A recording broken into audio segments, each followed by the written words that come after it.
В Амге готовится к проведению эссе Халонхо о том, какие работы проделаны.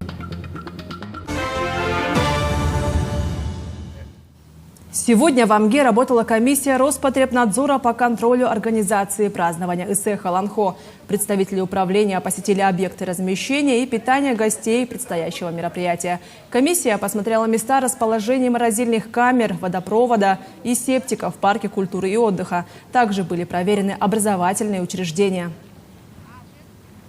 Здесь будет протянут водопровод, здесь будет, канализация тоже будет в септик собираться, поэтому, в принципе, и мощности по свету, по электричеству тоже должно хватить для холодильного оборудования, для морозильников, для печей, микроволновок, чайников, термосов и так далее.